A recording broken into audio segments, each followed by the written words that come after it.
Compare చేస్తున్నట్లయితే వీళ్ళు depression పోయే అవకాశం ఉంటుంది. మినిమం నీడ్స్ కూడా అందించాల్సిన బాధ్యత తల్లిదండ్రులే. పరీక్షల సమయంలో విద్యార్థుల పట్ల తల్లిదండ్రుల పాత్ర ఏంటి?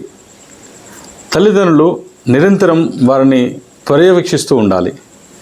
వారు ఒత్తిడికి లోను కాకుండా చూస్తూ ఉండాలి. ముఖ్యంగా ఆహార విషయంలో కూడా వారికి తేలికపాటి ఆహారం అందించాలి.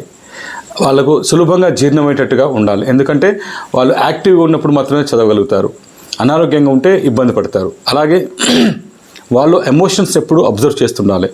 ఇతరులతో కంపేర్ చేస్తూ వానికి బాగా మార్కులు వచ్చాయి, ఇతనికి బాగా మార్కులు వచ్చాయి అని వాళ్ళని నిరంతరం పిల్లల్ని ప్రోత్సహిస్తుండే తల్లిదండ్రులు మంచి మార్కులు తెచ్చేవాళ్ళుగా పిల్లలకు ఉంటారు. తల్లిదండ్రుల బాధ్యత ఏంటంటే పిల్లల్ని ఎగ్జామ్స్కు ప్రిపేర్ చేసేటప్పుడు వాళ్ళ సమయ పాలనను కూడా నిర్వహించేలాగున తల్లిదండ్రులు జాగ్రత్త తీసుకోవాలి. వాళ్ళు ఉదయం లేపడం, చదివించడం, వాళ్ళని అబ్జర్వ్ చేస్తూ ఉండడం, వాళ్ళకి ఏమైనా స్ట్రెస్ లాంటివి ఉంటే వాటిని అబ్జర్వ్ చేస్తూ వాటిని ఎలా తొలగించాలో, వాటిని ఎలా తగ్గించాలో వాళ్ళకు మార్గదర్శకంగా ఉంటూ వాళ్ళు ముందుకు తీసుకెళ్ళిన బాధ్యత కూడా తల్లిదండ్రులకు ఉంటుంది. పిల్లల్ని ఎప్పుడైతే నువ్వు ఫెయిల్ అవుతావు, నీకు ఇన్ని తక్కువ మార్కులు వచ్చినాయి, అప్పుడు ఇన్ని తక్కువ మార్కులు వచ్చినాయి, నీ బతికింతే, నీ జీవితం ఇంతే అని ఆ నెగిటివ్ మాటల్ని మాట్లాడకుండా పాజిటివ్ వైపు వాళ్ళు మాట్లాడుతూ ప్రోత్సహిస్తూ ముందుకు తీసుకెళ్తే కనుక పిల్లలు చక్కగా చదువుకుంటారు.